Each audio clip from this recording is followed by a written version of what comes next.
All right, welcome back, Truth Seeker. It is the beginning of the NFL Week 3 discussion, which will kick off with Thursday Night Football. That'll be the Titans at the Jaguars. As I've been discussing, 40 is the number on Thursday Night Football. Notice this week they got the over-under at 40. It'll also be a date with a life lesson number of 40. So what's missing in this game is somebody going for a 40.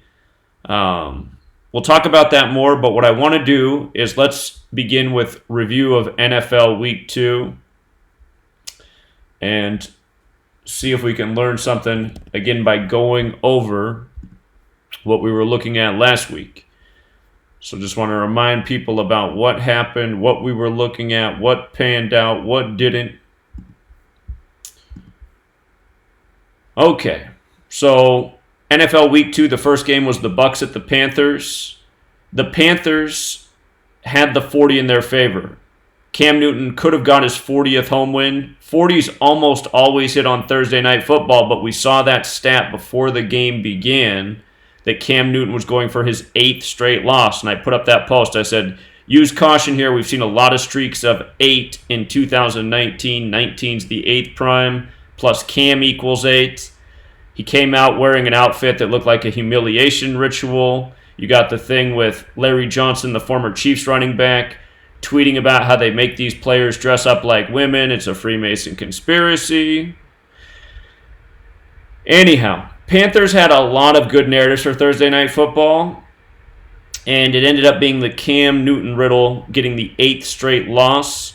There were a few other things there in the Thursday Night Football numbers that could have gone against Cam, and I discounted those because 40 is usually the number where it's at. But Cam Newton did get his 55th regular season loss last week. Thursday Night Football is 257, the 55th prime was there. It's just that 40 is usually the one. And Newton, this should have said versus the Bucs. This is a typo. Newton became 9-5 versus the Bucs. Thursday Night Football is also 95 when written out. So there were a few things there, but 40 is typically the number. Remember, the first points of this game were a 40-yard field goal. But again, really pay attention to the narratives and numbers that are thrown out there. Remember, streaks of 8 keep happening in 19. So Cam Newton picked up his 8th straight loss, and now he's injured. We thought the Panthers wouldn't cover the spread. They were a 6.5-point favorite at game time and at the start of the week. You had 6-date numerology. So we were on the right side of that. We said Panthers not to cover. That much was correct. 49ers at Bengals. I got to fix this. It wasn't Super Bowl 19. It was Super Bowl 16 and Super Bowl 23. But in Super Bowl 16, the 49ers won with 38 points. Again, before this game, you had the death of the former Bengal. He was shot to death in the Bay Area at age 38. And I do think that that was a signal that they were paying tribute to this Super Bowl of years past. 49ers would go on to beat the Bengals with 41 points. Super Bowl equals 41. Before this game was played, I said, watch to see if there's any sort of Super Bowl tribute, because it's possible that you could get a Patriots and 49ers Super Bowl. That would be the ultimate mockery Super Bowl scenario. Tom Brady from the Bay Area in his last Super Bowl versus hometown team, playing Jimmy G, the old backup, his old backup. They won a ring together with Super Bowl 51. 49ers are 5-1 in Super Bowls right now. But the tough call there was, how's the 38 going to fall? If the 38 falls to the Bengals, Dalton could get his 38th home win and his 68th regular season win. San Francisco 68. So, that's what some games can be tricky. This week, Mason Rudolph's going to make his debut in the NFL as a starter against the 49ers on his 68th day of his age. So these numbers absolutely connect to these cities. Sometimes the riddles are tight, and it's hard to pick. But again, Jimmy G, this week against the Steelers, can become 5-0 at home. San Francisco 50, Pittsburgh 50, Steelers 50, and he very well could be on the way to starting as 12-2 as a starter. 12-2 like 1-2-2 San Francisco equals 122. The city's on the 122nd meridian. So definitely not out of the question. And again, that's why understanding this knowledge, even if you get a game wrong, you can still observe and extract meaning from the game. We know why the score was 41-17. Chargers and Lions, we were leaning towards a Lions upset.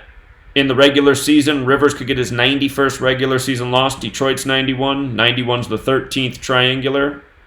Lions ended up winning with 13 points. LA 13. And there wasn't really anything else to go off of. Stafford's all-time stats were concerning, but again, that's why I'm always saying use the regular season over the all-time.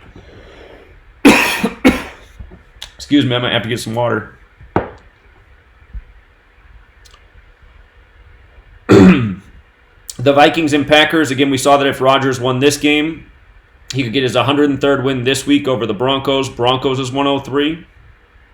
Season started with a big old 103 tribute. Give me 1 second. I'm going to get some water.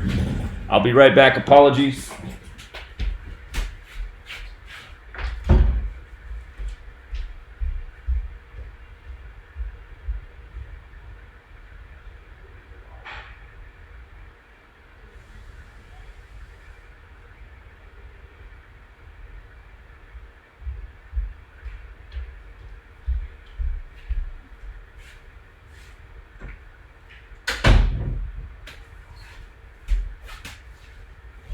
All right, apologies. I'm all better.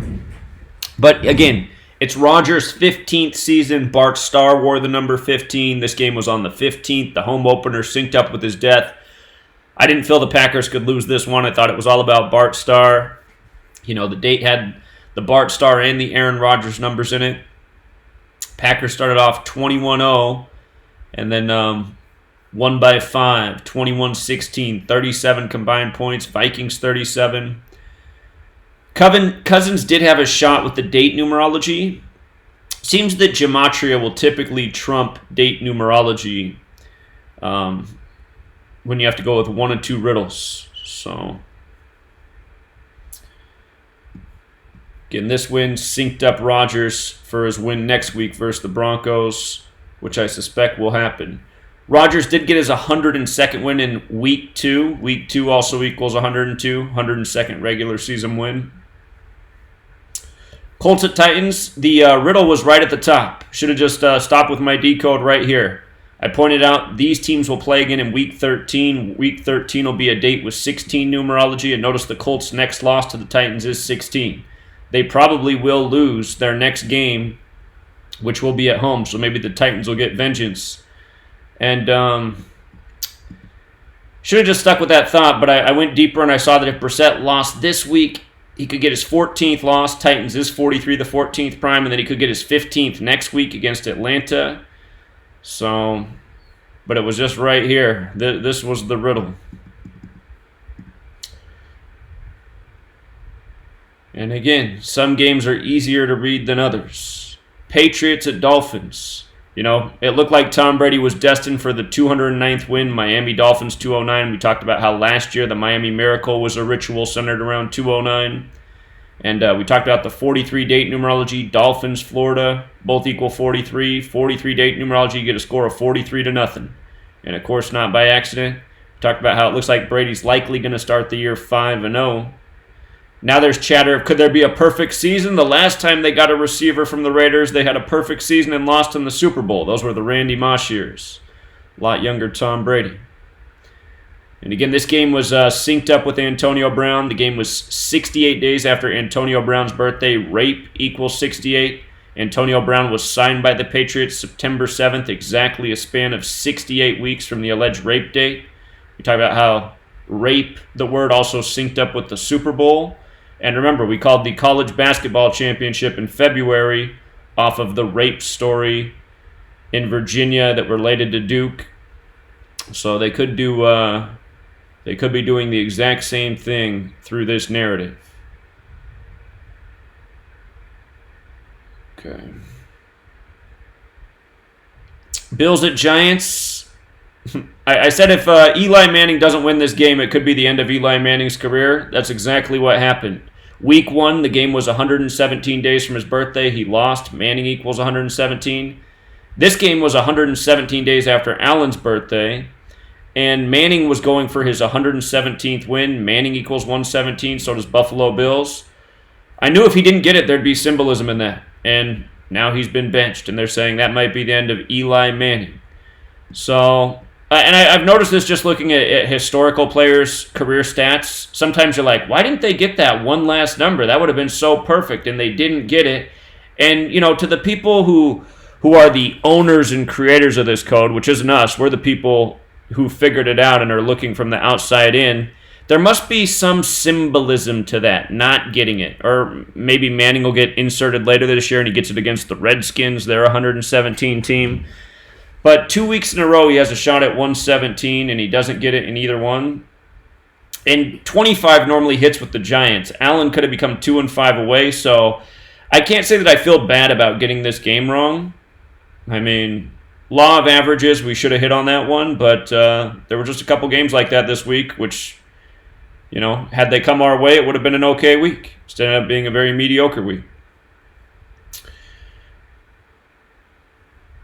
Seahawks, Steelers, we were leaning Seahawks here. They had the better upset riddle. We talked about how the last time these teams played, it was on Russell Wilson's birthday. This time it's on Pete Carroll's birthday, the coach of the Seahawks. Talked about how if Wilson didn't lose this week, it could set him up for a loss against the Saints next week. And we saw that Big Ben in the regular season could get his 28th home loss. Seattle's 107-28. This was the day leaving 107 days left in the year, the 28th prime. Got his 28th home loss.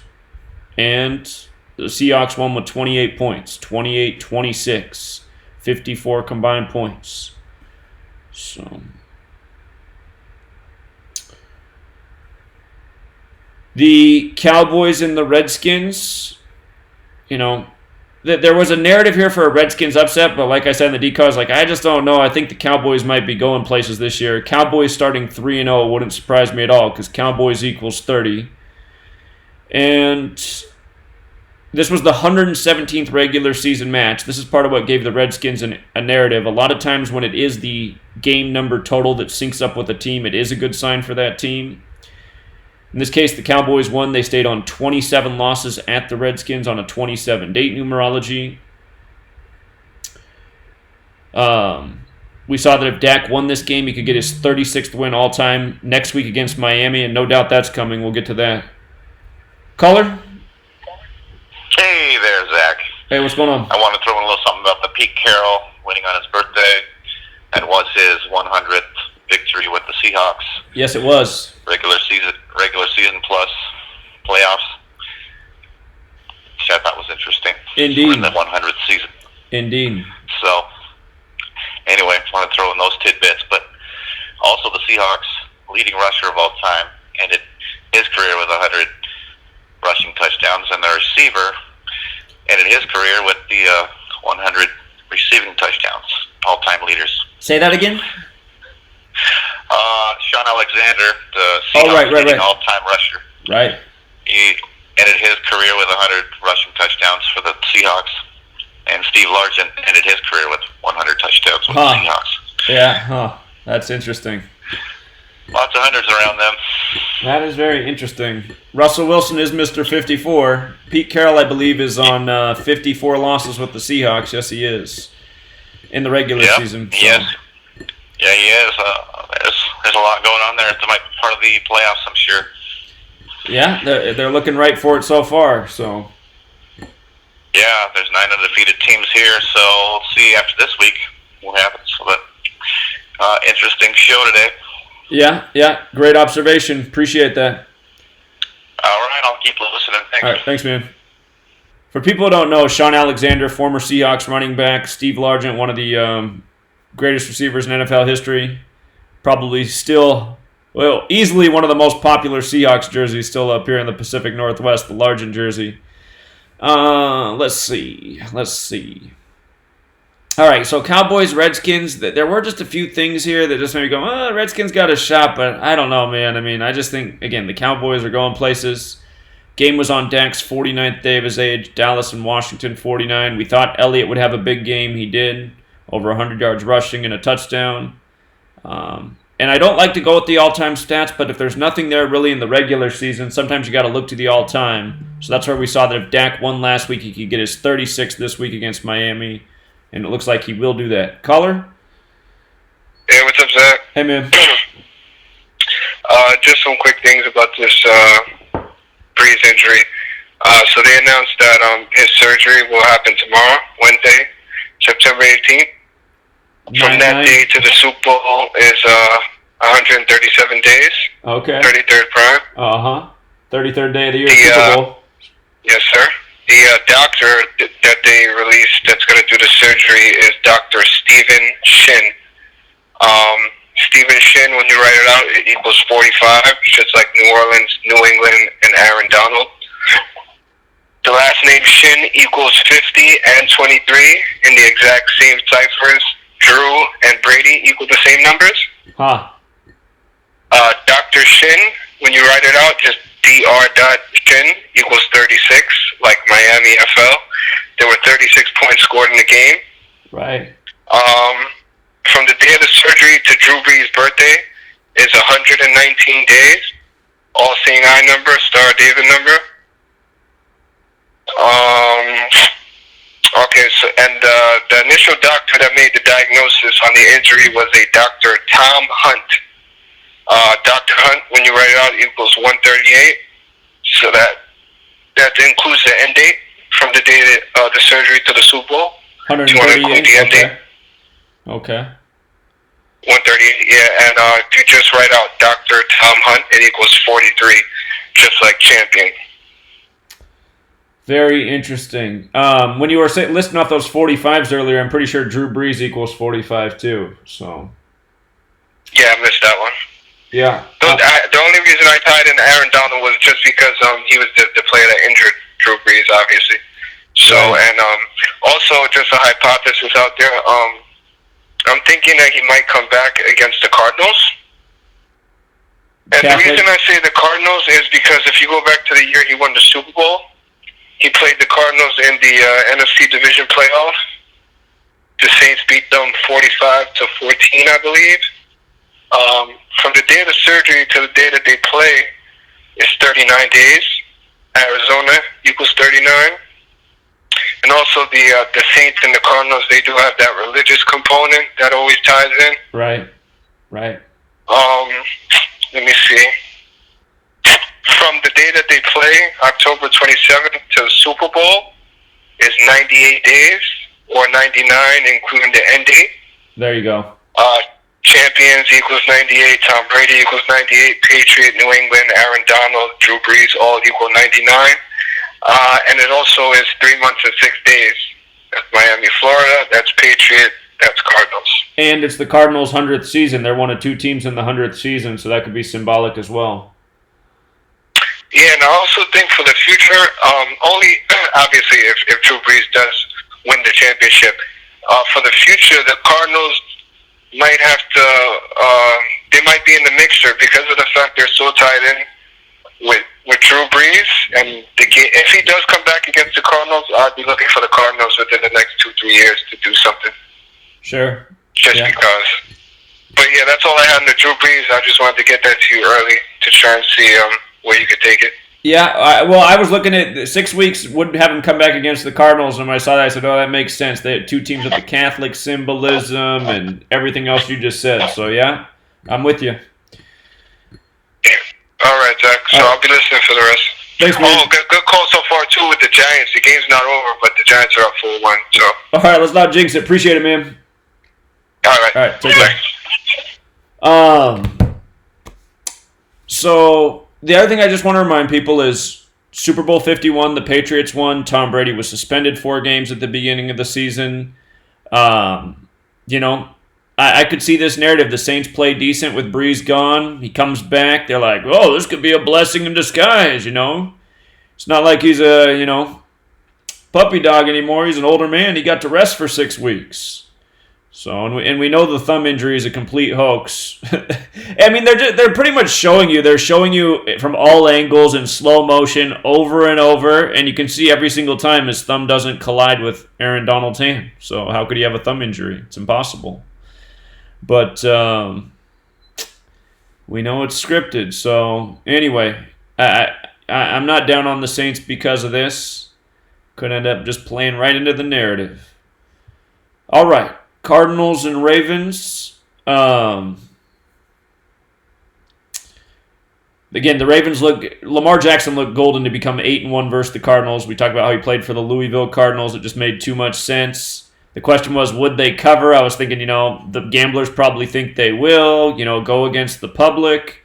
And they didn't cover, which wasn't shocking because that's kind of how they do it in the NFL. Big blowout, and they can hardly beat, one of the lowly teams at home. So anyway, the thinking was right there. Jaguars at Texans. Texans got the W. It was about Deshaun Watson becoming 3-1 at home. Houston 31, just a huge number in rig sports with Houston, 31-31-31. O'Brien got his 43rd regular season win, Jacksonville 43. I always look for when it makes sense with the coach and the QB. I love to see that. It's a positive sign. Chiefs at Raiders. I don't feel bad about this pick. The upset riddle was there. 74 is a number that comes up with the Raiders all the time. Mahomes could have been 7-4 away. Raiders and Oakland, California, 74. Carr could have been 3-8 versus the Chiefs. Raiders, 38. I was thinking with the death of Cliff Branch, 38 days from the start of the season, that was a positive sign. Hold on, we're getting a call here. Caller? Hey, what's up, Zach? It's me, Joe Perry. What's up, man? Hey, you said you're going to do the discussion on week 3, right, for football? Say it again? You're going to do a discussion for week 3 for football, right? Yeah, we're just reviewing week 2, and then we're going to jump into week 3. Yep. Yeah, because I already did Thursday Night Football if you wanted numbers, so if you want me to call back. Yeah, call me back in just a few minutes when we get to it. Okay. Yeah, no problem. Thanks, man. All right, we'll be on it real soon. We're getting almost done here. But anyway, those numbers come through so often for the Raiders. The riddle was there. We did point out that if Mahomes won, he'd be 8-3 away. Football's 83. Detroit, Michigan, where he plays next, is 83. So it wasn't out of the question. We did see that if Reed won, he'd be 67-31. Kansas City 61. Chiefs is 31-32. So there's a possibility he could have lost and then won the next one to be 67-32. Anyway, his record's like Kansas City Chiefs right now. And Reed did become 11-2 versus the Raiders. Chiefs is 1-1-2. If you were watching the game, the Raiders were up 10-0. It was looking great for them. Chiefs get the ball back, and with the clock, minute 12. And I was watching the game with the Raider guy, and he knows the numbers too. He said, oh, God, what's this mean? A minute 12. Sure enough, they go right down the field, score, put up 4 touchdowns in the second quarter, and then 28-10 ball game. And again, those are things to pay attention to. When a player surpasses the record of another player, it's usually not a good thing for his team that day. As soon as they put up the stat that Derek Carr passed Ken Stabler for the all-time passing leader for the Raiders, he did absolutely nothing for the rest of the game. Threw 2 interceptions, had pretty much no offense for the entire rest of the game. So, consistent numbers with the team, 74 in Raiders, 38 in Raiders they are, just didn't come through this day. And again, the Chiefs, we fully expect the Chiefs to go places, so we can't be shocked from that standpoint that the Chiefs won the game. But it was a good riddle for an upset. The narrative was there. Bears at Broncos, this one was tough. I said, Broncos to cover. It ended up being 2.5 points by game time. Broncos did cover. The Bears were 7-8 versus the Broncos, and Joe Flacco making his home debut with the Broncos, coming over from Baltimore like John Elway once did. Denver, Colorado's 88. Patrick, Dennis Bolin are both 88. The Bears did end up evening it up at 8-8. And I should have thought about that more because it's 2019. 19's the 8th prime. I should have given that a little more thought.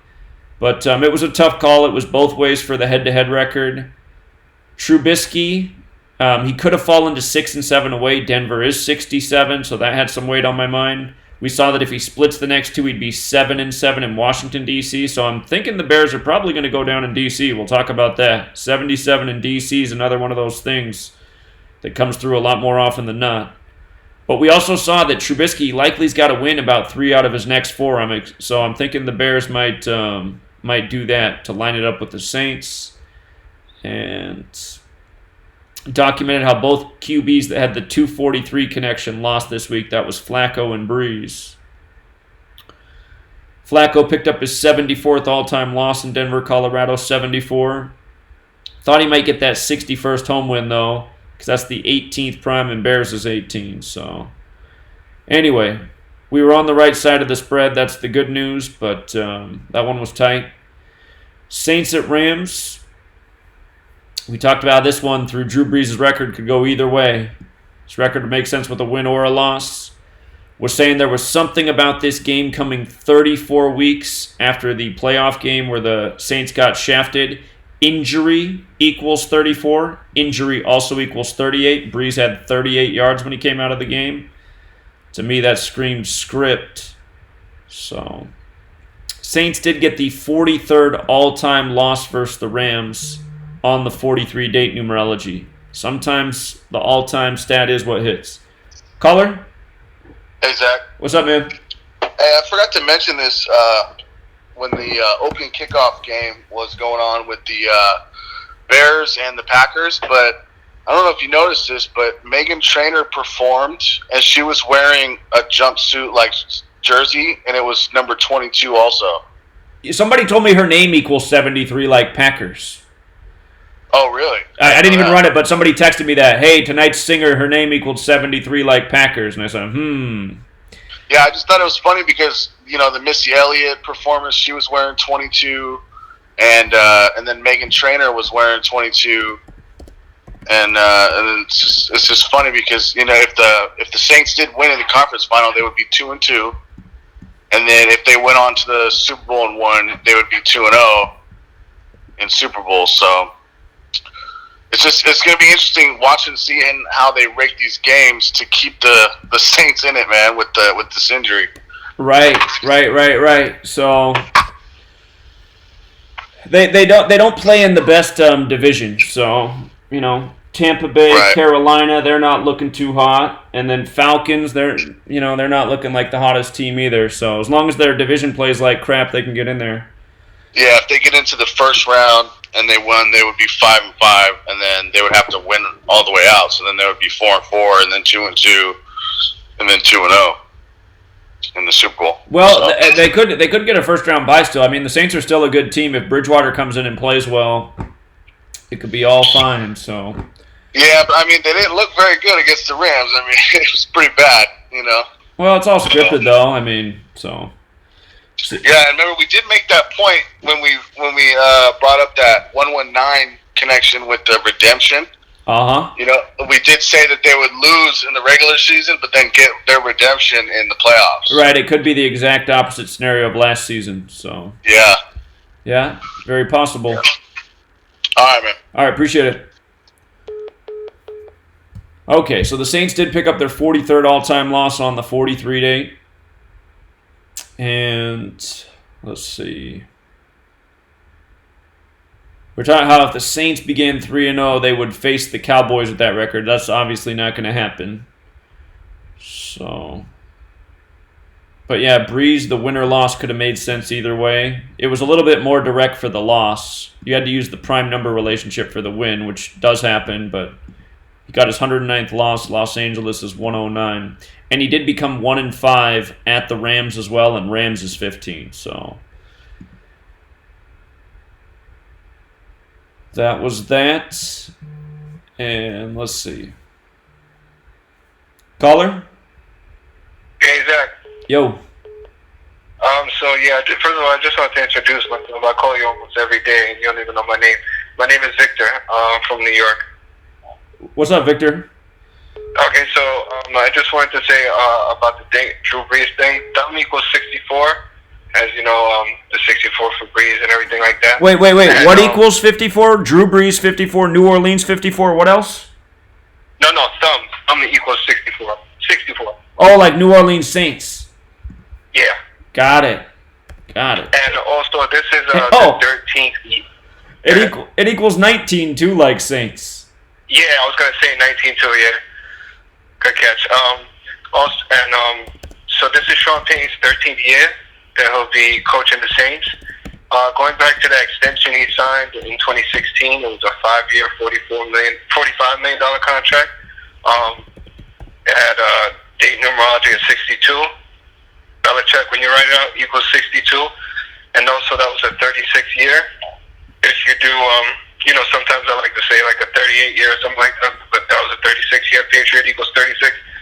So, yeah, just that 13 and 45 is screaming out to me, Zach. You know how connected those are. Yeah, indeed. When you write out 13, it's 99 like Drew Brees, 99 years after the first season. So, yeah, I'm with it, They man. always line up these contract extensions. Obviously, they're always predetermined. So, he signed this one in 2016, which ran through 2020, and then he just re-signed another contract extension until 2024 the other day, but they didn't release the financials of that yet. Huh. So, very interesting. Yeah, but once they do, I'm pretty sure it'll tell us something like that. I agree. Yeah, I agree. Great observations as But yeah, always. I just wanted to introduce myself and just tell you that real quick. All right, appreciate it, Victor.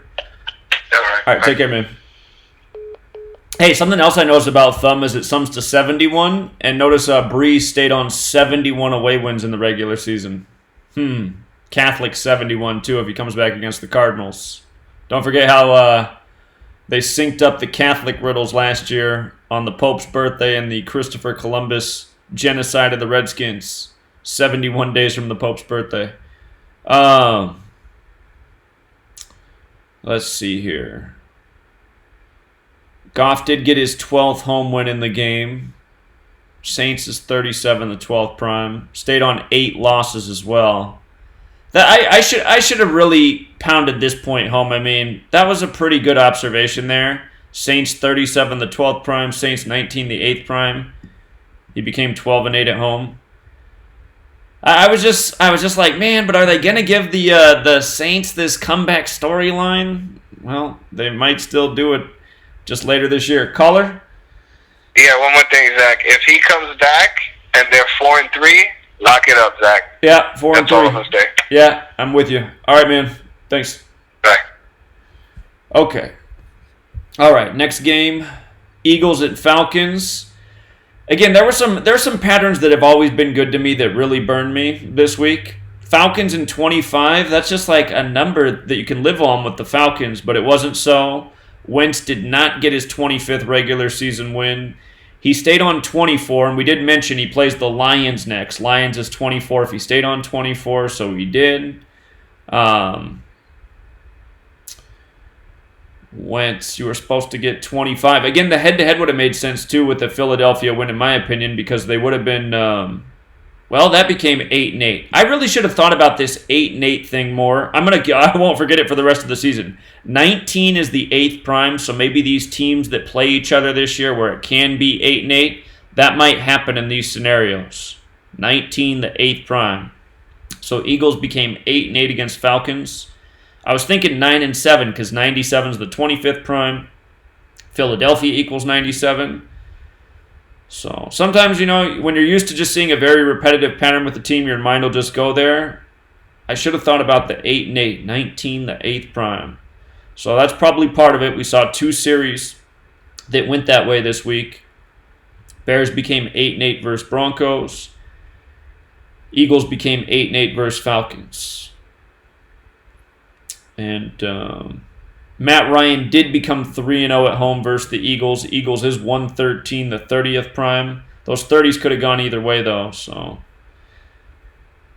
But don't discount the next Falcons 25 riddle you see. It almost always comes through with the Falcons, so just not that one. And then Browns and Jets, you get a score of 23-3. Again, Odell Beckham equals 233, which is the 13th Fibonacci number. And the date was 16/9, like 169. 169 has a square root of 13. So perfect ritual for Odell Beckham with the 23-3 win. And we liked Cleveland a lot in this one. It was mostly the 78 riddle. Cleveland, New York, Trevor Simeon, they're all 78. Scottish Rite equals 78. Scottish Rite of Freemasonry is 325. Baker Mayfield had 325 passing yards. The game was on his 156th day of his age. The week prior, we saw Drew Brees get his 156th regular season win. When you write out 33, it equals 156, like MNF is 33. Beckham's first gain of the night was 33 yards. And, just everything lined up in this game. So I was very confident about the Browns on Monday night, even though I'd had a very, very, very, very mediocre Sunday. And anyway, the riddle was just too good. So should have thought more about what the final score might have been. Mono 51, 233, the 51st prime. So even the Darnold being out with mono joke fit in with the final score. But this was just the kind of riddle that, you feel like you can mail it home early. All those 78s, overlap numbers almost always come through. So anyway, let that be the worst week of the season. All right. That said, week 3, let's go through it. Joe P., if you want to call back, you said you had something for Thursday Night Football. You're more than welcome to. Again, 40 is almost always the number on Thursday Night Football. The OU's at 40. Caller? Yes. The last caller, did he say if the Saints go 4-3, it'll be a lock? Well, he said that'll be a great sign to him, in his opinion, because football's 43. So if Brady, go ahead. If he goes back to the Super Bowl, it'll be his 43rd game, and him and Drew Brees' head-to-head record is 3-1. Drew Brees leads; he's 3-1 against Brady, and if he wins, he'll be 4-1 against Brady, and Brady will stay at 32 all-time postseason wins, and Brees equals 32. And that can make a lot of sense right there because Super Bowl's 41. So, yeah. Yeah, with the Brees equaling the 32, Brady will be stuck at 32 postseason wins. That makes a whole lot of sense. Yeah, but it still scares me with the 33, though. If he does win the Super Bowl, he'll have 33 postseason wins. On the 33rd day of the year. Well, we're going to have to see for sure that it lines up that way. It depends on what round the Patriots play in for the playoffs. So, if they have a first-round bye, that'll be like an automatic lock for them to go, 3-3. I mean, not 3-3, but, 33 postseason wins, because they always have a bye. But if they don't have a bye, then that'll be good, too. Yeah. But, I was just looking at that, that's all. Yeah, it's a great observation. Appreciate it. All right. All right, take care, man. Okay. Oh, and again, something I want to say before we go on to this next game is, again, if you're doing real-time betting, if you saw that Bears field goal situation, I just knew it was over before the kick even happened. I just knew it was over. I knew it was over. I would have bet the house on it. 53-yard field goal for the 16th points. I mean, that is happening in today's rigged NFL. Again, field goals, outcomes are insured. They are using technology in these balls. There can be no doubt about it. 53 is the 16th prime. Powerful relationship. It's why Super Bowl 53 had 16 points. But the 53-yard field goal, if it was going to be good, it was going to put up the 16th points. The way they did the BS to get the Bears down the field to even set up that in the first place, it was obvious that was the script. So, and you got to remember the Bears, their Super Bowl 53 dream ended with a missed field goal last year, a 43-yarder. All right. So Titans at Jaguars. I'm going to have to go and look through the Thursday Night Football history. We'll talk about this game more before Thursday night's played. See what these teams' Thursday night record is. But the OU's at 40. TNF is 40. It is the number on Thursday Night Football. You even have a 40-date numerology this week. I'd watch what happens with the over and under, where if it goes above 40, I would think under. If it goes below, I would think probably right there at 40. Few other well, you got to be careful. Jacksonville and Titans do both equal 43, so you have an overlap number between the two teams. I always look for that if there's two teams that have the same gematria. Football, of course, is 43, so get used to that number. Special one. Tennessee's a 1.5-point favorite. Tennessee does equal 47, the 15th prime, kind of like 1.5. Caller? Hey, what's up, Zach? It's CT. What's up, man? I called earlier about that Pirates pitcher, Felipe Vasquez. I said his name equaled 65. I was wrong because I put it in with the S instead of a Z. But when you put in the Z, his name actually ended up connecting to both child porn and child pornography. So there's still something there. Yeah, for sure. And the girl who he texted, she was 13 at the time. She's 15 now. And the Pirates pitcher, if he loses today, he's going to go 1-5, and they're down by 2 currently. Well, that's good. That's good. The Right. Mariners pitcher had a nice read today. But as per this Thursday night football game, so right now they've met 49 times, the Jaguars and the Titans, and the Titans are 29-20. They're playing at TIAA Bank Field in Jacksonville, which equals 50. This will be the 50th meeting between the two teams. So if the Titans win, they'd be 30-20, which if you add that together would equal 50, and Titans equals 20 as well. And a lot of the drama of this game centers around Jalen Ramsey because he asked for a trade, I think today or yesterday. Right. So he wears the number 20. So the Jaguars stay on 20 wins. But also, if you type in number 20 in the for reduction, that equals 30. Like the Titans getting the 30th win, and then Jaguars equals 23 in the for reduction. As for Marcus Mariota, he's made 59 starts, including the postseason, and he's gone 29-30. So with the win, he'd be 30-30, like 33, the perfect master number in those 60 games. And then if you add up the 3-3, you get 6, and then to go along with the 60 games, like 66. And Jacksonville Jaguars equals 66 in the for reduction. Sure. Something I liked about Mariota was him being 29-29 in the regular season because those are football numbers. Football's 29, and when you write out 3, it equals 29. It's the first game of week 3. Plus, he could get his 13th away win. TNF is 13. And he's won his last 2 games at Jacksonville. So. Right, I was going to say that too. If you count his regular season, it's still 58. And then Jalen Ramsey equals 66 in the verse for reduction. Just like Jacksonville Jaguars is 66, the 11th triangular number, and Vrabel can get his 11th win. I do agree that a lot looks good here on the Titans, but last year. So what's funny is up until last year, I loved Thursday night football. It was always the easiest game of the week. Last year, I believe I had a losing record on Thursday night football, and so far I'm off to a losing record. But yeah, so far what I've looked at, things are looking good for the Titans. So I'm agreeing with your thoughts. All right, yeah. All right, do you want me to just text you the rest of the notes because I got some more stuff, but I don't want to take up too much time. Yeah, I would appreciate that. Thank you, man. All right, thanks. All right, take care.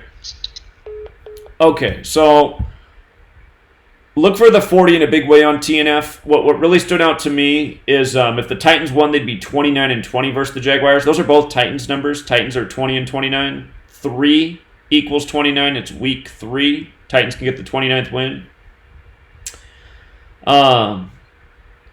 I see something else I can write here. TNF is 13-14. So the Titans could get their 14th win at Jacksonville on TNF. Caller? Hey, Zach. Yo. I just wanted to point out the reason that I'm saying if Breeze comes back and the team is 4-3 is because not only does it equal football, but 43 also equals champion. Right. It also ties in the doctor that made the diagnosis the day that Breeze got injured. Right. Which we both know is fake. You know what I mean? Right. So, I think that's very realistic expectation for them to be 4-3 when he comes back. yeah, because one thing people don't really notice, even though we both know these are athletic actors, on paper, the Saints have a very good defense. They have a team that's built to run the ball anyway. And Teddy Bridgewater does not turn the ball over. They're not going to make him throw 40 times. Right. So for them to get to 4-3 by the time Breeze comes back is very possible, even very likely. And if that does happen, with all the numbers that tie in together with Breeze already, I'm just going to feel even better about it. So that's why I said if he comes back when they're 4-3, it's going to be very symbolic. Exactly, and they can make a statement this weekend. I think they might very well win in Seattle. I felt better about it when Breeze was in there, but the riddle's still there for them to beat the Seahawks in Seattle this week. So. Oh, yeah, and there's definitely money to be made along this way. You know what I mean? People need to not get discouraged. A lot of money is going to be placed on the opposite side of every Saints game until Drew Brees comes back. So there's going to be a big opportunity there. And just to update you, I'm watching the Phillies games. I was trying to hoping to see some life against Keuchel. The Phillies put up a 5 in the top of the fourth. So there we they're go. up right now 5-2. At least they're showing some life, Zach. There we go. Appreciate it, man.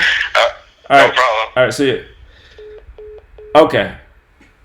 Okay. So things that look good for Titans. 29th win in week 3. 3's 29. 14th win against the Jaguars. TNF's 14. And these teams will play again on a date with 20 numerology, week 12. The Titans could stay on 20 losses going into that week 12 game. Also, Mariota can get to 29 and 29 in the regular season. 3 equals 29. He can get his 13th away win. TNF 13. So the TNF numbers seem to favor the Titans. The Jaguars are a great team to get the 11th win against for Vrabel. Jacksonville Jaguars 66, the 11th triangular. The best thing going for the Jags is Minshew. He could become 1-1 as a starter on the 31 date. You got 31 date numerology, which is the 11th prime. So that's, if they want to make a narrative for Minshew, that is something to consider. All right, Boston with the Thursday night decode. You got it, man. Hello? Yeah, you're on. Hey, what's up, Zach? What's up, man? Yo. Hey, I got numbers for that game now. Are you ready? I'm ready. Okay, I found something I think that's pretty big. If you go to the ProFootballReference.com and look up the Jags total wins in the regular season, like the wins and losses. Okay. So if you go over there and you check it out, you'll see that the Jags have 170 wins and 216 losses. Yep. And 216 equals the Tennessee Titans. Oh, really? Yes. Let's check it out. Tennessee Titans, 216. Yep, you're right about that. Yeah, so I'm thinking the Jags I'm gonna win this game, and I'm gonna tell you a little bit more about why. Okay, if you add the playoff losses to it too, you got 2-2-3. And I've noticed if a team hits like 2-2-3, like wins, they lose the next one. And if you get to the losses, then you win the next one. Like it goes in reverse. You know what I'm saying? Right. So when you hit that magic number, it does its reverse of it. So I looked into it a little bit more. So now I saw that the Titans, it equals the Titans. So I'm like, oh, maybe they're actually going to win now. If you look at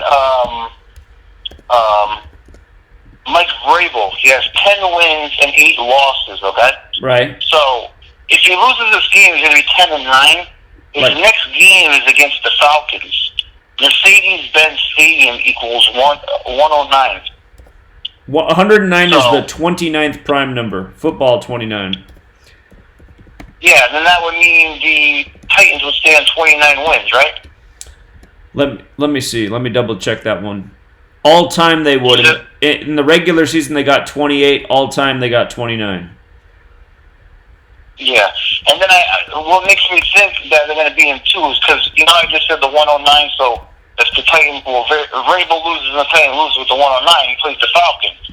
If he beats the Falcons, it'll be 11-9, and Falcons equals 119. This is right. Yeah, that's right. Okay, and then I looked on the other side. Now, if the Jags win that game, they're going to be stuck in that 2-2-3 for the all-time losses, right? Well, the next game they're going to play is against the Broncos. And remember when I told you about the Broncos? They changed the name of their stadium to Empower Field at Mile High? Right. That equals 2-2-3. So they're going to go win this game and then go to Denver with the 2-2-3. Stay on the 223 all-time losses, counting the playoffs. Yeah, exactly. Okay. So that means they're going to win this game. Well, could possibly win this game, go over there with the 2-2-3, and in the stadium with the 2-2-3. You know what I mean?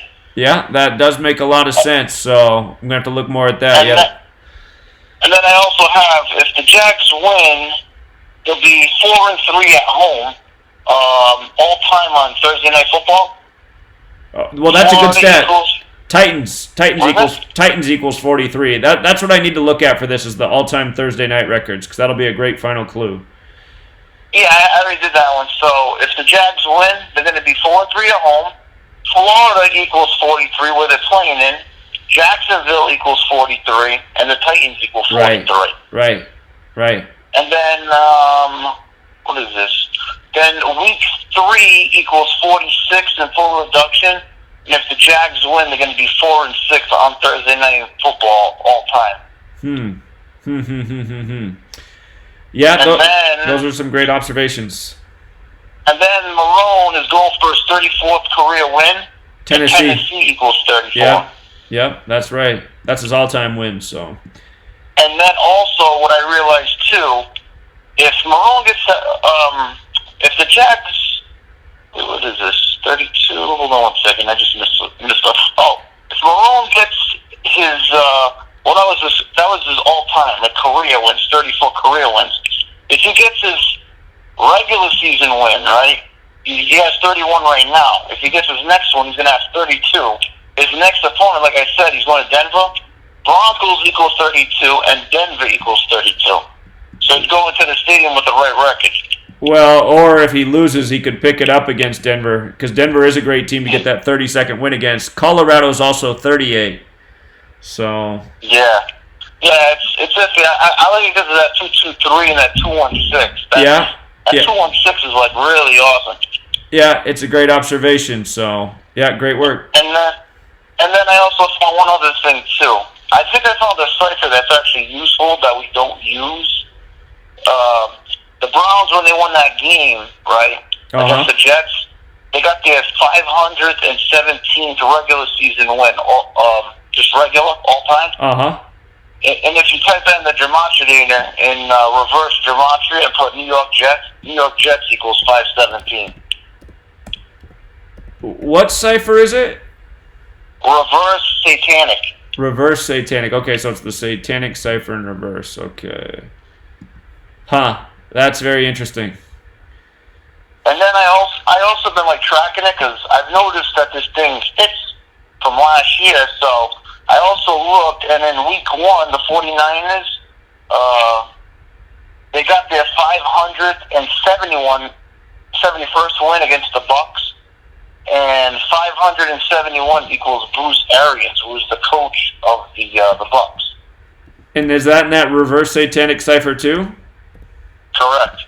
Huh. And then I have another one for this week using the reverse satanic with an all-time again. The Bears, if they win their game, they're going to have 780 wins all-time in the regular season, I think. Okay. All-time or regular season, I'm trying to think. But the next opponent is Washington, and 780 equals Washington. In the same cipher? Same cipher, reverse satanic. Washington Redskins? No, just Washington. That's what I think that's what they're playing too. I think they're playing in Washington, so I'm not sure. I got 490 in reverse satanic for Washington. Maybe it's Redskins. In reverse? Maybe it's Redskins. No? Yeah, I'm getting a different value than you for Washington. Oh, I gotta go with. Hold on one second. Let me check. Washington 780. Let's see. 780. Is that in reverse satanic? It's an English Sumerian. It's the Sumerian cipher. It's the time. It's when you multiply the alphabetic order times 6. Okay, well that's a good. Well, that one I know is legit too. So Yeah. I know you like that one here and there too. So yeah. I found that one too. So that's what I found so far. So I'm actually leaning the Jags for this for them to win because that 2-2-3, 2-1-6, and the almost 43s that connect. It would make both teams. The Jags would be 1-1 at home, and the Titans would be 1-1 away. It is a 31 date, the 11th prime. That you came up with some good ones there. So I'm gonna look at that one more again. Yeah, keep up the good work, man. Good job. Thank you. All right, see you. All right, hey, I'm going to verify those Thursday night football records, but if the Jags can become 4-3 at home versus the Titans, that's a lot of overlap right there. Jacksonville 43, Florida 43, Titans 43, football 43. We saw that week 1. My initial thought was that the Browns would lose to the Titans so that Mayfield would become 4-3 at home, and that's exactly what happened, and it was a 43-point game by the Titans as well. So, all right, Bengals at Bills. Bengals looking for their first win of the season. Our resident troll guaranteed the Bengals would win the Super Bowl this year. He might be out there listening right now. It's not looking good so far. Caller? Hey, Zach? Yo. I was going to tell you real quick, the caller mentioned the 223. Yeah. 9/11 turns 223 lunar months old on September 22nd. Okay, the Sunday games. Yeah, and that's Derek talks about that 223 with the Sorrow series. So 9/11 will be one Sorrow series old. And, Jewish Hebrew Gematria, the moon is 223. So, yeah, that's interesting. Pretty significant date. Yeah, it is. Yeah, that's a good observation. Yeah, that's all I got. All right, appreciate it. Thanks, Bobby. Yep. All right, we're going to have to think about those Sunday games. All right, so Bengals at the Bills. Something that jumped out at me, again, we're just looking at the surface level stuff tonight. I saw that if Dalton beat the Bills, he would be 5-1 versus the Bills. Cincinnati is 51, big number there with Cincinnati. He's 2-0 at the Bills today, so he's perfect there. If Allen lost, he'd be 4-3 at home on a 43 date numerology as well. So I'm going to turn over a few more stones. But Cincinnati and 51, pretty repetitive pattern. And feels like the Bengals, I might be dead wrong about the Bills because I said, Bills and Jets both equal 54, but the Jets are the team that have more hype, and it seems like a lot more marketing power behind Sam Darnold than Josh Allen. But so far it's Josh Allen who's 2-0. And he did beat the Jets in their house. 17-point comeback. Allen 17. But the familiar pattern that definitely jumps out is 51. The other thing to consider is Dalton's next away loss is 33. And, of course, New York is 33. This game's in Buffalo, New York. So we're going to... Oh, also, with regards to the Sunday games this week, look for that we could get some huge clues this Sunday. It's the 100th NFL season. Sunday leaves 100 days remaining in the year. And when you write out week 3, just using the alphabetic order, it's 100. So pay attention. Pay attention to what they give us in the scores, the player riddles. Dolphins at Cowboys. This game's what you got to figure out in this game is, are the Dolphins going to cover, or are the Cowboys going to cover the spread? I saw that this was the first time in I think 35 years that two teams in the same week are more than 20-point favorites, Cowboys and Patriots. And I think it's a no-brainer that Dallas wins. It's just, do they cover? Dallas does have Gematria of 22. 22, you got the 25 date numerology as well. So I think there is a good chance they cover. Remember, Dolphins is 43. Dallas Cowboys is 43. I won't be surprised if we see a 43 on the board in this game. Maybe the Cowboys put up 43 points in this one. And I don't think the Dolphins can score 27 points. I'm just thinking about what kind of score might make sense. But I could definitely see a winning score of 43 here. Date numerology's there. Again, 2 weeks in a row, teams might put up 43 against the Dolphins. Last week had the 43 date numerology as well. So if the Dolphins win, Miami will be 3-6 at the Cowboys. Miami's 36, so no doubt about it. Fitzpatrick, his next away loss is 43. Dallas Cowboys 43. Again, you got the 43 date numerology as well, so set up perfect for him to pick up that away loss. He can become 1-3 at Dallas. Dallas is 13 in the most Pierce cipher. If you use the rule for S, it's 22, but 13 plays a lot harder. Prescott can get his 36th all-time win. He can become 19-7 at home, like 197, the 45th prime, Miami 45, Miami 36. I got to assume the way things are going with the Dolphins, Cowboys probably do cover. I'll think more about it. We'll see how the public money is.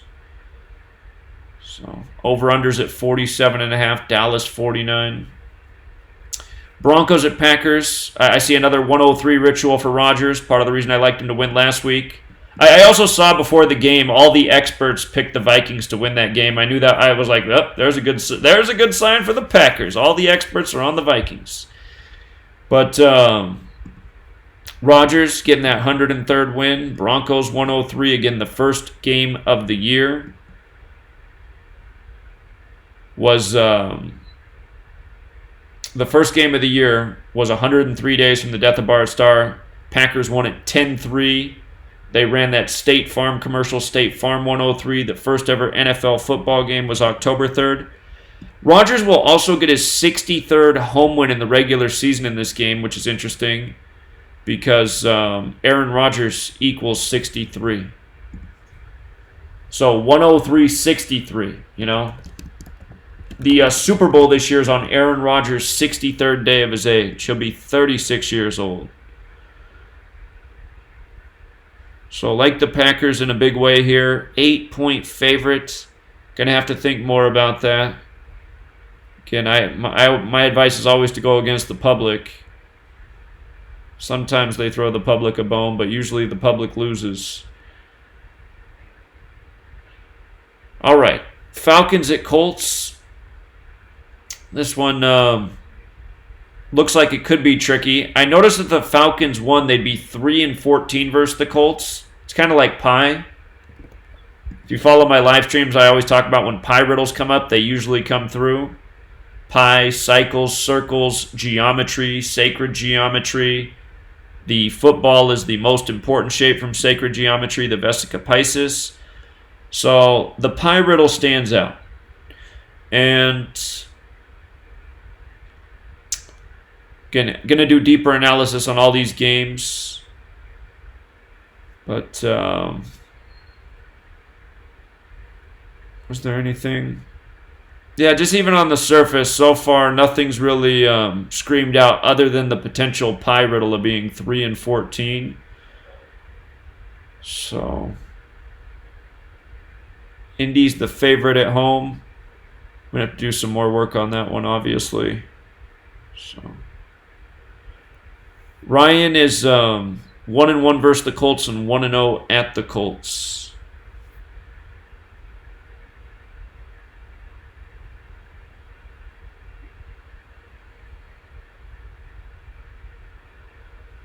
Okay, Ravens at Chiefs. Ravens are 3-5 versus the Chiefs in the regular season. They have a winning record at the Chiefs, though, which is interesting. They're 2-1 at the Chiefs. And all-time, Ravens are 4-5 versus the Chiefs. 3-1 at the Chiefs all-time.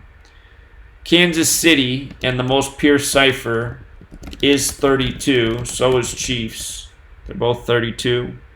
NFL 32. If Lamar Jackson lost... Oh, we got a call here.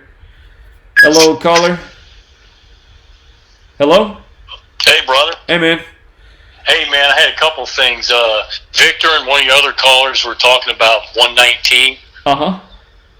That last Super Bowl that Breeze was in, Super Bowl 44, from that Super Bowl to this one is 11 years and 9 months. Huh. I think it's like 23 days or something, too, but that's kind of interesting. Sure. Yeah, that is interesting. So, and I had to call because, you know, I know our Phillies are on life supports, but it's interesting. I still, you know, kind of watching them in the corner of my eye because we know it's all scripted. They can do anything. Right. This guy hit a home run to put him up 5-2. His name's Jose Perella. Oh, nice. Yeah, Jose Perella, man. It's funny is the last time he hit a home run, Zach, was on September 28th of 2017. September 28th, 2017. So I'm just trying to go back. Okay, so the guy obviously doesn't hit home runs, but All right, I'm just trying to remember. It's hilarious because that's the day that leaves. 94. What's the day? It's the day that leaves 94. how many days in the calendar year? September 20th. 94. I just pulled it up. 94. Yeah, when you write out 94, you get 147 and 57, our World Series numbers. Right. I know they're all life supports, man, but I'm still watching them because they're just throwing these things out there right in front of us. Right. Jose equals 22. World Series starts on the 22nd. And, Perella, of course, he's got all kinds of billing numbers, 61 and 101. But here's the thing that was interesting. Velasquez was pitching, right? And he gave up 2 runs, like, in the first inning. So I was like, hey, this don't look good, right? Right. Well, they showed this stat in the first inning. He pitched 20. I think he ended up pitching like 20 pitches, 21 pitches in that first inning at least. They went up and they showed the scoreboard and they show his pitch count. Before he got out of the first inning, they showed his pitch count. He had 11 balls and 8 strikes. They were sure to show you that. Right. Because you were just talking about that 118. We know Philadelphia, PA, Philadelphia, Pennsylvania, all equal 118. But whoever, if one of these two teams sweep this series, they'll be 11 and 8, right? 11 and 8 on the year. Right. I think if Phillies win this, I think they fucking sweep this series. Well, that's what I was saying too. In the first inning. I was saying the same thing. It's just Keuchel's numbers did not look good for the Phillies today, but if he's going to get beat, I think that is a great sign. So. And that's how they do it too, man, because they make you think, yeah, they're done. Right. But we know, when you know it's scripted, though, you still got to watch it because, they can pretty much do anything. I mean, we've seen this too many times now. Right. There's been crazier comebacks, that's for sure. And, again, it's on 10-1, that wild card game. Who's better than Philadelphia for that date? So Just can't get past that, man. Yeah. Hey, man, great show. All right, appreciate it. Great call. Thanks. Take care. Okay. So Lamar Jackson, I don't see how he gets out of Kansas City without being 3-2. If you do use the rule for K, Kansas City is 41 as well, but I'm just going to keep it here with the most pure cipher. Kansas City and Chiefs are both 32. 3-2 away makes too much sense. And then he's got the Browns next week. If Lamar Jackson loses these 2 games, he's going to be 8-3 in the regular season. And Cleveland Browns is 83. Jim Brown's 83 years old. Football's 83. And remember last year, the Browns ended their losing streak against the Ravens, and we called that. It was 216 days after Jim Brown's birthday, 216, the Cleveland area code. And, of course, the old Browns team became the Ravens. So, in a way, there's some deep symbolism there. But I'm thinking Jackson probably drops these next 2 games and does get to 8-3 after losing to the Browns. And, through that ritual, you get your typical NFL racism, the white QB beating the black QB. And isn't it obvious that Baker Mayfield's not a very good quarterback? I mean, another who's your daddy type of guy. How did you get to win the Heisman and be in the NFL? You can't even hit a wide open target. So, anyway. Let's see. Mahomes does have that same 8-3 potential risk going against him. He's 7-1 at home in the regular season. With a loss, he'd be 7-2. With the win, he'd be 8-1. Arrowhead Stadium is 72-81. So I'm going to turn over some more stones, but just looking down the path, I think Jackson being 3-2 away makes too much sense against the Chiefs. And you know what else we need to go back and do is look at that ESPN story, Year of the Black Quarterback, because the 2 quarterbacks they used for that story were Lamar Jackson and Mahomes. So I don't think that's arbitrary. Perhaps these teams end up meeting in the playoffs. But, I mostly like this riddle right here. 3-2 away in KC. Well, I better play devil's advocate and just put up the fact that Baltimore is 41. But this game is in Kansas City, so...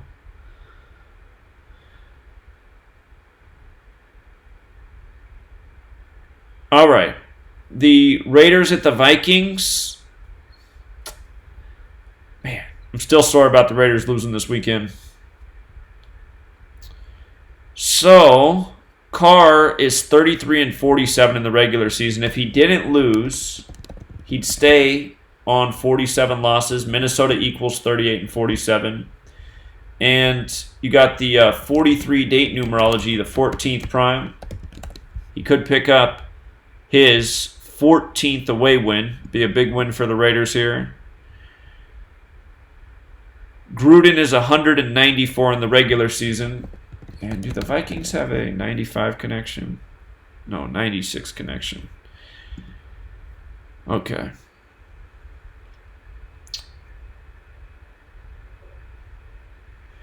The game's on Zimmer's 110th day of his age, which is interesting because Minnesota's 110.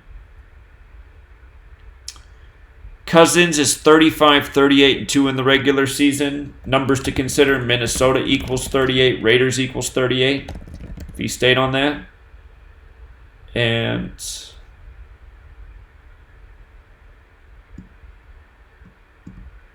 I was thinking Gruden was going to stay on 38 losses last week to go into this Minnesota game.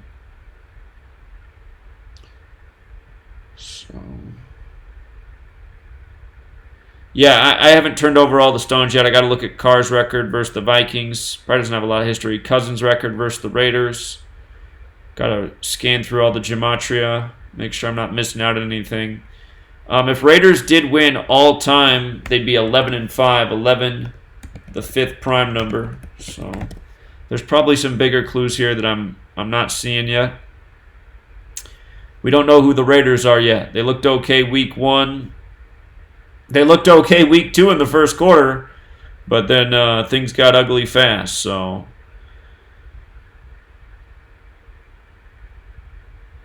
yeah, going to have to put some more thought into that one. Jets at the Patriots. I fully expect Brady to begin the year 5-0. Again, he plays Washington in week 5. Washington 50, Brady 50, America 50. This guy, Falk, who's making his first NFL start, Falk was 199th NFL draft pick. Does that sound familiar? Brady was 199th NFL draft pick. I saw them put this up on the TV here. 199, the 46th prime. Tom Brady equals 46. Michigan equals 46, where he was drafted from. This Falk guy didn't go to Michigan, did he? Be something. But yeah, I see Brady going 5-0, and they are a 17.5 point favorite. What did ESPN? They put up some stat like 35 years, maybe the 2 biggest favorites in a single NFL week in that many years.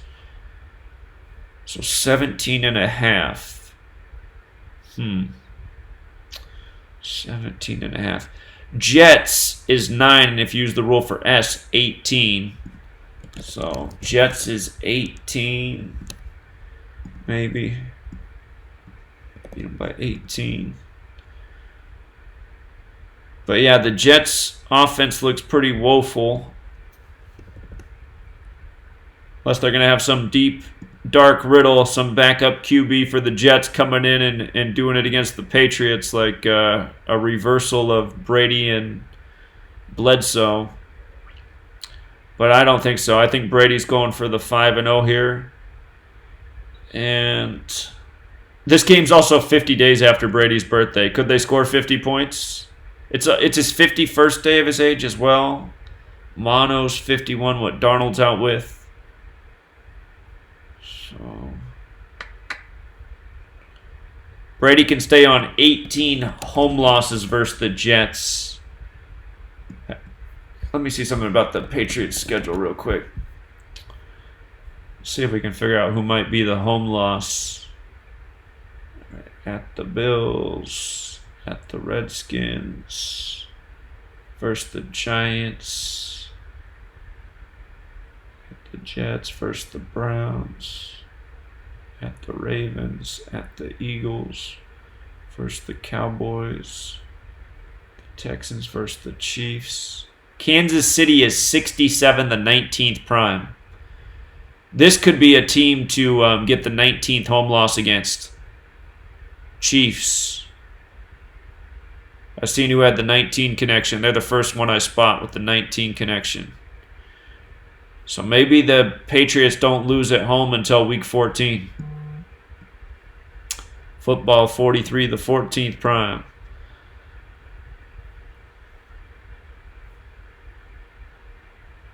Alrighty. Next game, Lions at the Eagles. No, I have to do more analysis on this.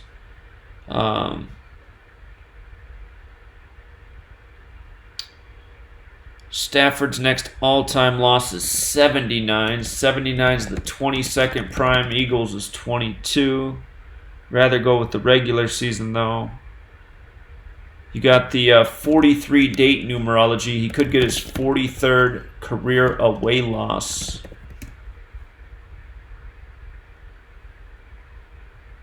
So that's something. You do know that 3 is 29. His next away win is 29. And Wentz is on 24 wins. Lions is 24. I have a whole lot more decoding to do when we come back, so just no great signs in the shallow. Gonna have to go deeper than this. But Lions and Eagles historically have played each other tough.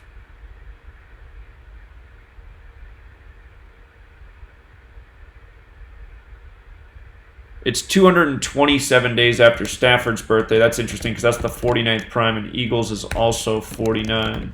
NFL's 49. America's 49. All right.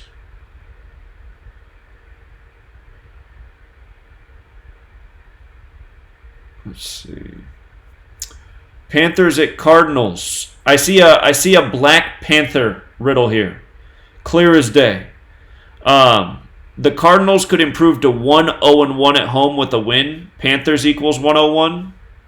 So they'd be 1-0-1 at home. Panthers 101. That makes a lot of sense. And then Kyler Murray, he's 0-1-1 right now. If he wins, he'll be 1-1-1. Black Panthers 111. They do these Black Panther riddles every year with the Carolina Panthers. So I think the Cardinals are going to get their first win here. I think the Panthers look like they're going 0-3. And I will do more research on this game. The Panthers are 4-2 at the Cardinals. What's the date numerology? 43 date numerology. So perfect day to become 4-3 as well. And let me check something out real quick. Is Phoenix, Arizona 95? No, it's not. Why did I think that? Glendale, Arizona. Is it Phoenix alone? I forget what it is. Oh, well. But yeah, I'm thinking the Cardinals got this one right here. It just looks too good. Panthers, Black Panther. Giants at Bucks. Giants at Bucks. If Shermer lost, he'd get his 37th loss in the regular season and all-time. Buccaneers is 37. Last week he picked up his 36th loss by the numbers. Starting to think that the Giants' riddles might be through Shermer, because 2 weeks in a row his stuff was perfect. Normally it's not, but with the Giants QB situation having this, Mr. Jones in here with no history, gonna have to look to the head-to-head and coach for this one. And let's see. Winston could get his 14th home win, 43 date numerology, 14th prime. So that's a good sign for Winston. And let's see. Arians' all-time stat would be the only concern. Again, I'm still favoring regular season stats before all-time, but Arians could get his 34th all-time loss. Giants does have that connection. Shermer's stats with the regular season, which I prefer. So, Giants could stay on the 14 wins as well. 43 date numerology, 14th prime.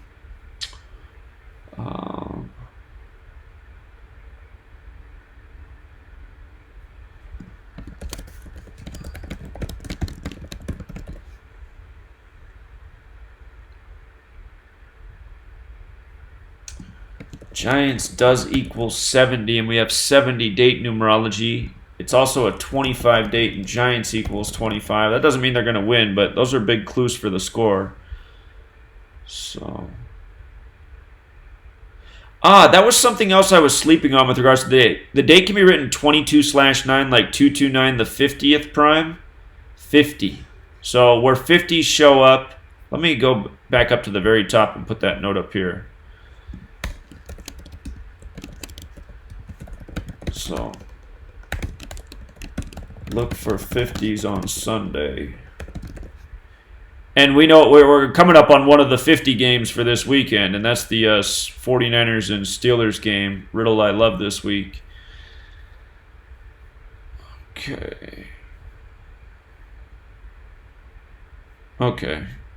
Yeah, going to have to do some more work on this one. If the Giants did win, both teams would be 1-2. Buccaneers is 37, the 12th prime, 1-2, kind of like 12. So, going to have to think about this one more. Going to have to do some reading on Mr. Jones. Could be a deeper clue with him. All right, Texans at Chargers. Chargers a 3-point favorite. Texans offense struggling. Watson, his next win in the regular season and all time is 16. Los Angeles equals 53, the 16th prime number. So good location for the 16th regular season win. O'Brien, he's on 43 regular season wins. Chargers is 43. And again, you got the 43 date numerology. So he could stay parked right there. And let's see. Rivers is 69 and 40 at home. You got the 70 date numerology. Could get that 70th win. Houston equals 40 and 41. So that's tricky with his losses. And let's see. Yeah, I'm gonna have to go deeper on this one. I need to still go through and get the splits and see what others. I realize I also have to do a better job of reading all the articles that are out there. It's just like that's why we have to get to the point where we can hire people, because we just need more eyeballs. If we could read all the articles and get all the storylines and numbers they're throwing out there, you know, we could grab more pertinent information, you know, make sure we don't get blindsided. Like, for example, that first game this week with the 49ers and Bucks, we were right to go with all the 54 riddles. They hit in every single game except for one, the 49ers. They were the only team that didn't do the 54 riddle week one.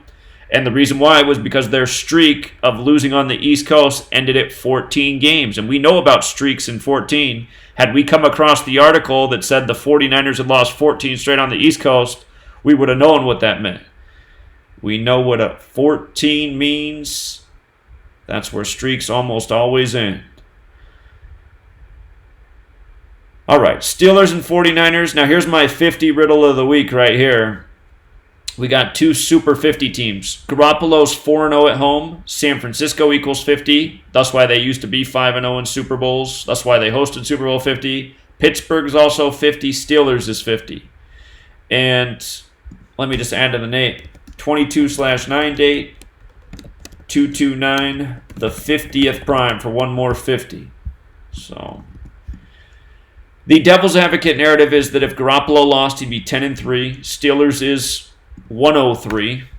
So if he lost, he'd be 10-3, like 103. But I think Garoppolo's probably going to 12-2. And let's just pull up the 49ers schedule right now. See who they play after the Steelers. They got a bye in week 4. That's interesting. That's the week you don't want to buy.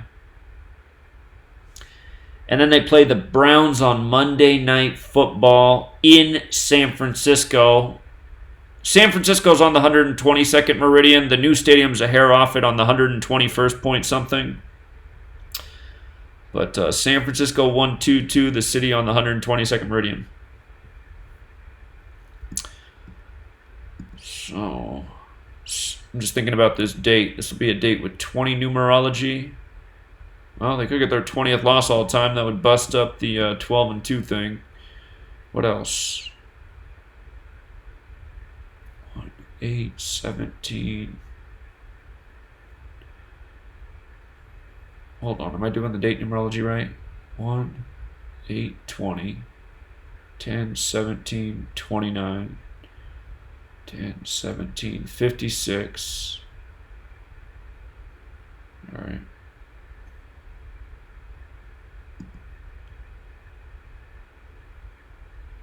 But yeah, 1, 2, 2, big number in San Francisco. I like the 50 riddle. It's too good. The date's perfect for it.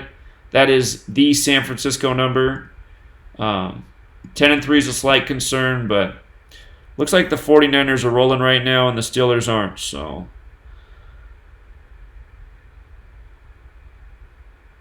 oh, it's also even the date numerology is 50. My goodness.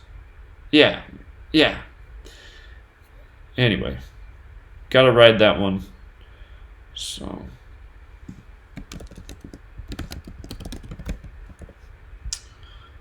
let's see.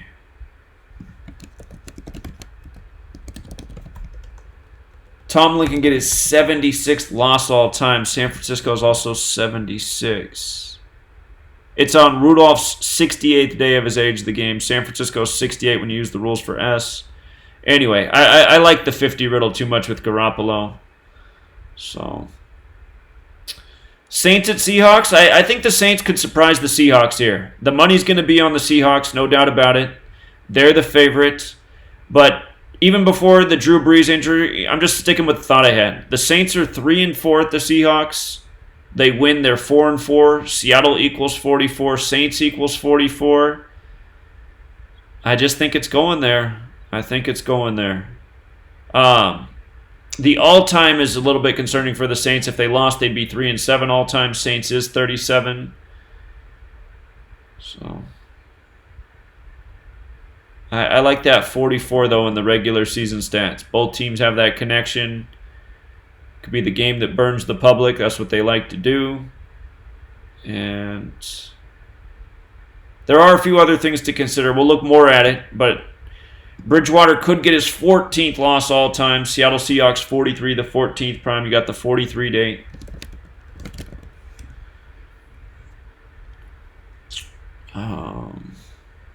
Sean Payton, his all-time stats are a little bit concerning. But again, regular season better than all-time.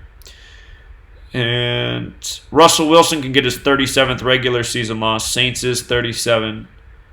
So we'll explore it more, but the standout stat is this one to me. And just the way the NFL likes to do the gamblers. Gamblers think, okay, Seahawks are playing well, Drew Brees is out, Seattle, hard place to win on the road. So all the logical elements say Seahawks, but this little hidden fact right here could break. I always forget the smaller ones, but 39 and 42 usually play big.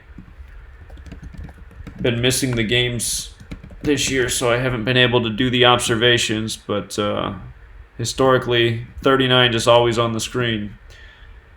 So the Rams are a 3-point favorite on the road. You got an over-under of 51. Cleveland does equal 51. And I think at some point in the Rams' history they were in Cleveland. Let me check that. Yeah, at one point they were the Cleveland Rams. So there's a little bit of a historical narrative here.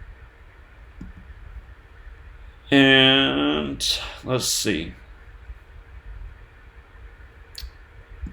How old will Jim Brown be? I always got to measure the Browns games with Jim Brown. All right, let's see. February 17th. He has the same birthday as Michael Jordan. 217 days. It's just a hair off. He misses the 216 riddle. 31 weeks, the 11th prime.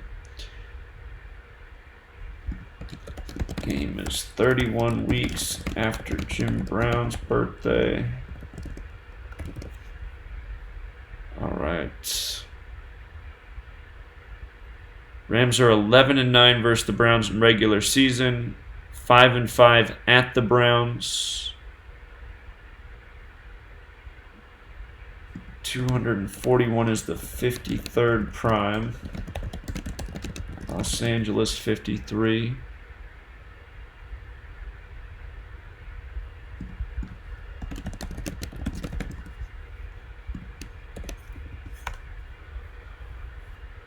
Okay, let's see.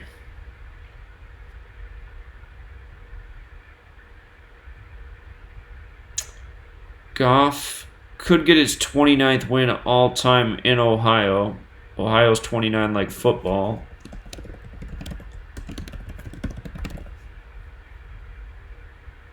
If he lost, he'd be 15-7 away all time, kind of like 157, the 37th prime, another Los Angeles number. He's 14-6 away in the regular season. And let's see. If Mayfield won, he would be 5-3 at home. 5-3 at home, Los Angeles 53. And he'd improve to 8-8. And California is 88. Game's not in California. But the team is... Let me check something else.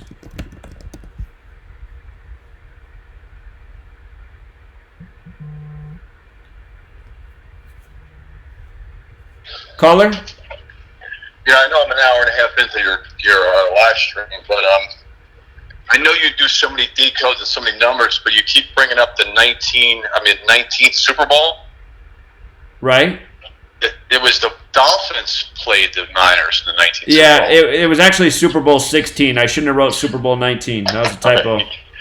You kept saying it. And just one interesting note that we noticed, we figure Breeze is going to come back after the bye week 9 in their 9th game.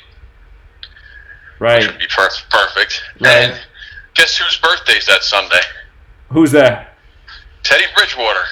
Oh, perfect. Perfect. His birthday's that 10th. Huh, that's funny. But I think they will announce that Breeze is going to start on 11/7. Huh. 54 days left in the year. Wouldn't that be perfect?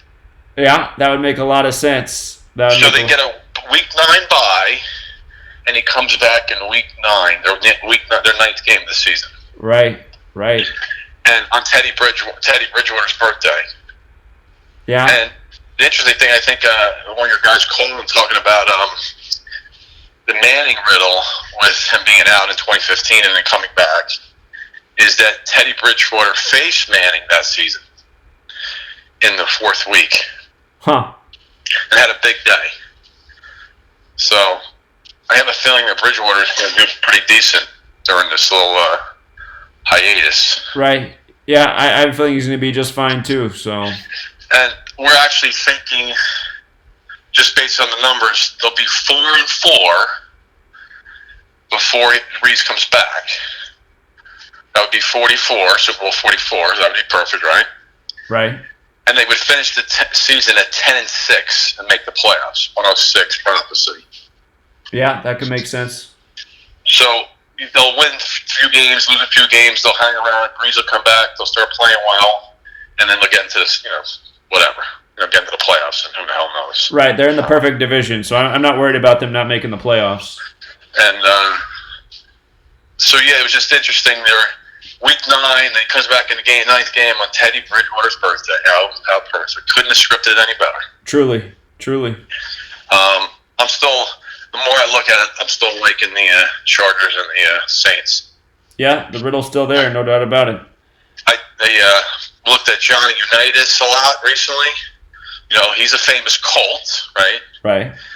And we had that riddle in the U.S. Open for women, the whole bridesmaid thing with Serena. Right. Breeze was the runner-up in the Johnny Unitas Award when he was in college. Huh. So that would be perfect, right? Mm-hmm. And then, of course, Unitas finished his career with the San Diego Chargers. Perfect. Like these people stop for this one season for these teams, just so they're like, it's just so you can look at the history of it, right? Right. He's gonna play one more year, and he goes over and plays there 1 year. Like, what's the point, right? Indeed. Johnny Unitas has got some interesting gematria too. I don't have the numbers in front of me. When I started looking at his stuff and his nickname and stuff, he was, heavily coded into some of the stuff, which makes sense, right? Of course. Big time quarterback, and died on Colts. The Colts were a big team back in the 50s and the 60s. He ended up dying on the anniversary of September 11th too. Yeah, that's a weird one, right? 9/11, 2002. Right, the year after. Right, so that's certainly interesting. So, yeah, I know you're trying to figure out the Super Bowl thing because I know you're waiting for a story or something to break because you're trying to figure out there's a couple of stories out there, right? Again, this Sunday, the day leaving 100 days left in the year, and right. it seems like historically there's really big clues in week 3. So that the other year it was week 3 where we put it together, Eagles and Patriots. So this Sunday leaves 100 days left in the year. When you write out week 3, it also comes to 100. So I'm looking for a huge clue in a score today or this weekend. I thought it was. I actually felt that week 2 there was clues coming too. Just because I pretty much had, and just my own gut was the Saints were going to lose. I think we thought that anyway with the Rams game, right? And that the Chargers were going to lose. It just looked like that. Yeah. I'm like, perfect that we both lose on the same day. Sure. And really take everybody's mind off it. And I guess one of the guys I was talking to was like, yeah, just like last year, the Patriots were laying in the weeds, and then all of a sudden they won. This year, it's like the opposite now.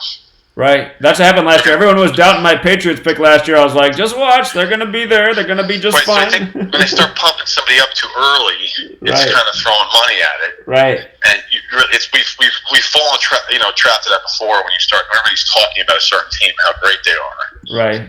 That's putting the money in the public going, oh, my God, the Patriots, even when they're bad, they win, Indeed. And now they're great. They got Antonio Brown now. How could they lose, right? Right, exactly. I mean, of course, they did lose the year when they had their 16-0 season, so that shouldn't be shocking to anybody. Exactly. So what's your total, your Super Bowl thing? You see the possible Chiefs and Packers, right? Chiefs and Packers is a narrative. Saints and Chargers is a narrative. Saints and Patriots is a narrative. And if I have a fourth narrative right now, it's Patriots and 49ers. Now, what is it about the Patriots and the 49ers? Tom Brady. He's from the Bay Area. He grew up a 49er fan, and then you got Jimmy Garoppolo, who used to be his backup in New England. That's okay. And Super Bowl 54 will be the 50th of the modern era. Right. San Francisco, big 50 town. So. Well, what's interesting? Peyton Manning's Super Bowl was Super Bowl 50. Right. So this is the 50th in the modern era, and that was the 50th actual Super Bowl. Exactly. So San some symmetry there for sure, right? Right, and that was in San Francisco, right? So I'm going down swinging with the Chargers and the Saints, but nothing would surprise me at this rate with the craziness that goes on. Well, Chargers and Saints is a really great riddle. The caller who phoned in a little bit ago and said that if Breeze beat Brady in the Super Bowl, he'd become 4-1 against him. That's something to really think about because Breeze is going to be 41 years old and Super Bowl's 41. So. All right, okay.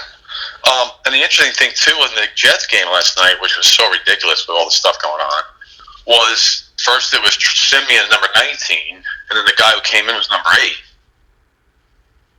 quarterback. There you go. And then the kicker was, if you look at his name, Gematria, I forget the guy's name. His stuff was all coded with Cleveland and New York and everything. Right. It was ridiculous. There was just like so much going on in that game. Right. I forget the guy's name was, the kicker. But when he came in, I saw he's a new kicker. I'm like, gotta look at what his story is. And then he's Sam Ficken 54, Ficken 39, Jets 54, New York 39. Right? Right. I mean, could they throw any more in our face? They do it every week. Well, because if you don't know this, it doesn't mean anything. Right. Exactly. So there's so many Super Bowl narratives. You're waiting for week 3 was the key week, dude? Yeah, I'm thinking this week might add a lot of clarity to our 3 narratives. So, if you start looking down the schedule, you can see games lining up that have narratives. And I know you've done this for years, so like, oh, look at that game on this week. Oh, that's going to tell you something, right? There was stuff in every game, but there's been a lot of Breeze riddles in other sports, by the way. I've been noticing. Sure. Maybe it's just because I'm paying attention to it, but just so you know, Breeze had a a quarterback rating of 44 in the game on Sunday. 38 yards, injury equals 38. What's that? Well, he had 38 yards too, and injury equals 38. Or it's 44.2, whatever. Sure. I don't know if that really matters. But Erin Andrews, what her name was, the blonde that's interviewed Aaron Donald, right, said after Breeze left, you gave up 244 yards, and she said it twice. Huh. Like she was making a point of it. Right. Is there any 244 you can think of other than the reverse of his QB rating for the game? I'd have to go through and scan the numbers. There's probably something there, so not. She said it. She was very obvious that like he didn't even give a crap how many yards were, you know. And she's like, "Well, you only gave 244 yards. Like, what do you think about that?" Huh. I'm like, "I mean, what's the point? Who cares?" Right. You know. And then obviously the score was beyond ridiculous. Right. 9-27. I mean, could it be any more 9-9? Sure. And then all the stuff in that game. So, man, it is unbelievable. But Right. all right, so I'll let you get back. Thanks, man. All right, appreciate it. Thanks. Hey, notice the Browns' new stadium name, First Energy Stadium's 233. Odell Beckham's 233. The score last night was 23-3. We might see a whole lot of 1351 rituals with Cleveland this year. And again, the over-under for that game is at 51. So, First Energy Stadium equals 233, 51st prime. Okay. Los Angeles Rams is 52 as well, so yeah, there's... All right. All right, but the thing that really stands out to me about this game is that Mayfield can get to 5-3 at home because Los Angeles is 53, but so is Vesica Pisces, right? Vesica Pisces is 53. QB is 35. The reflection, like how he became 3-5 on the road. Baker's also 35. So maybe the Browns got a statement to make here against the Rams.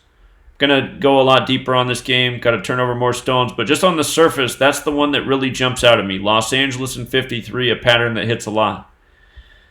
The Bears and Redskins, if Trubisky loses this game, he's going to be 7-7 away in D.C. Now, a caller called in and made an interesting point about the all-time win record if the Bears won. So I'm going to have to go look at that. But, man, D.C. and 77, it comes together all the time. So I'll look at it some more, but that one's got my eyeballs popping out. And Case Keenum, what he's got going is he could get his 27th regular season win. Bears is 27. This is Monday Night Football. Hold on. Let me run my MNF numbers here. 12-15, 12-15, 33-48. You know how last night's Monday Night Football ritual was a huge 78 ritual? If you add 1 through 12 together, it equals 78. Simeon got his 12th loss last night on MNF. Trevor Simeon equals 78, like New York, like Cleveland, like how Mayfield became 7-8 as a starter. So that was one more connection with the 12 and 78. I didn't think about it until after the fact, but it was there. And let's see.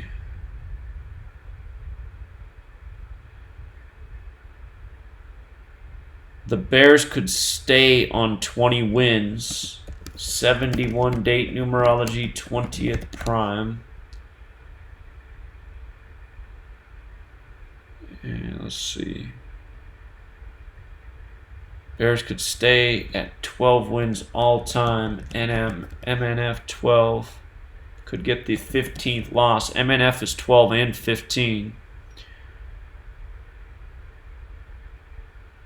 I believe Gruden equals 33 like, yeah, it does. Gruden's 33 like MNF.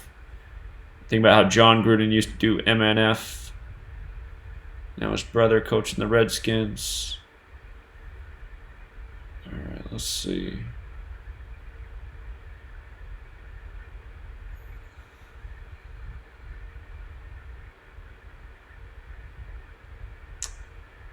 Yeah, it's another game I'm going to have to do some more work on. But go through the MNF history. get the QB splits. So anyway, I think we had a good shallow dive tonight. There are some games that look like gems this week. Again, it's about not being greedy and picking out those best riddles. And, when games are close, if you're lucky, take a stab at them. I'm not a lucky person. Games that are close, I usually end up on the wrong side of. But when I see a one-way street, those games usually come through. So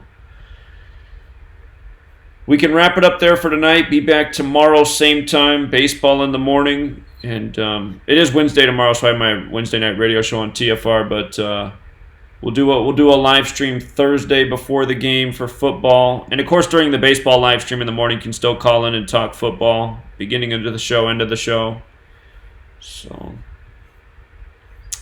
I will click this update button. If you go in the description of the Patreon video you're watching right now, you'll find the link to this post. You'll get this post. It'll look like this. And, of course, also linked there is the 2019 NFL Monster post, the packet with all the pertinent information. So leave it there for now. Do some more decoding. Encourage you to use your own eyeballs. Put the knowledge to the test. And then we'll be back for another Week 3 discussion Thursday afternoon/evening time, depending on where you are in the country. All right, Truth Seeker, have a great rest of your night. Until next time.